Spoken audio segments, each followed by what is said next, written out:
But take note, to me, that's not special. Why? Because there are other people like me who are like that.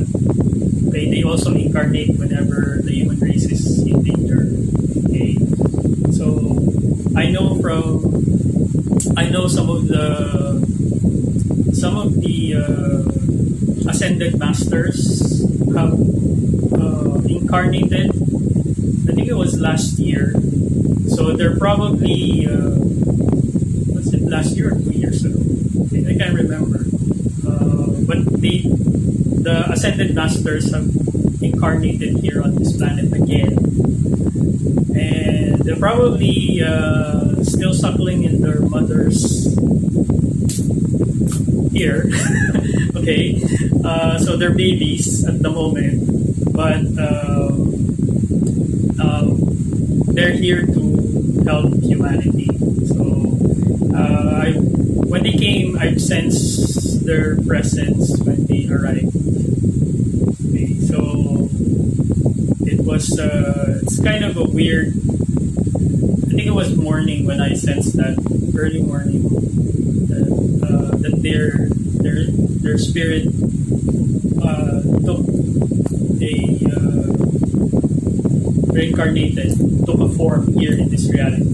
Okay, so I discovered I was a Japanese pilot. Okay, so here's the shocker. I'm not an ordinary Japanese pilot.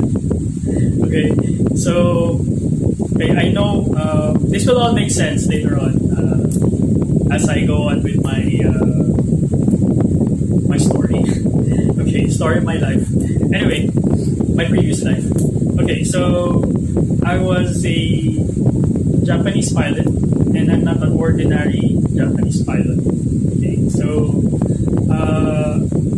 I was a kamikaze Japanese pilot. Okay, I know what you're thinking. If you're Filipino like me, what? Okay, I know. All right, so at first I tried to veer the question. I don't like that. I don't like that. Was I Japanese in this? Can we discuss something when I was Japanese in a different era? And they said, no, we're gonna focus on this. Okay, so other than I was a kamikaze pilot, and they even told me that you can see my picture in the internet, and you can also see what I did, which is caught on film by the Americans during World War II. Okay, so all right, so it felt kind of weird and shocking, okay, because I was kind of not expecting. Okay, that. All right, so, but it kind of makes sense when they started telling me more details, and like so as the information went on, so they told me I was a kamikaze pilot, and I was stationed in Mindanao. Okay, so that's where my station was. I piloted a Mitsubishi Zero. Okay, so a lot of details. I had a wife. My wife is actually Korean. Okay, so in this life, I haven't met her yet, but she's already incarnated here. So my wife was Korean. And unfortunately, we're not gonna get married again on this life, so that chapter is closed. I didn't have any children. I was an artist. Okay, so that already gave me an idea why, as when I was young, I was very creative and very artistic. I love to paint, draw, make posters, all that. They told me that my artwork, some of the things that I did in terms of art is still existing in Japanese museums. Okay, so that's a good thing. And with regards to my personality, I was very gung ho. I was very the typical Japanese, badass character. So that's how I was, and I was like right now. I still am. So that explains why I have a very high standard because and also high discipline because the culture in Japan is very strict. It's when I got the energy, they gave me the feel of when I was in that period. The country was the Japan was very strict. It was kind of suffocating, and at the same time, very kind of robotic. Okay, that's the feeling that I had. There was no. It's very far from my current life right now.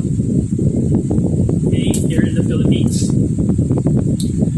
Now, so they told me that if I wanted to, I can view information about myself if I looked it up in the net, which I did. So I found the airport where I was assigned. I found my unit, and then I also found some photos. Okay, I'm not gonna name specifics, but the important thing is they said what I did during my last moments was the thing that they kind of told me that what I did in my last moments of my life back then really really put me in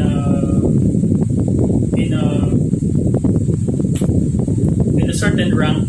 Okay, I'm not gonna state what rank. A certain rank in the spiritual realm. Okay, so they gave me the glimpse of my last moments during that life, and it was, how should I say, it's kind of horrifying. Okay, but they gave me the 360 perspective during those last moments where I crashed. I deliberately crashed my plane because I have no ammo. I ran out of ammo. We were outnumbered, and a lot of my colleagues, my co-pilots, were already, a lot of them were going down. We were experiencing heavy gunfire, and I had no ammo, no more to shoot. Okay, so I went for a carrier.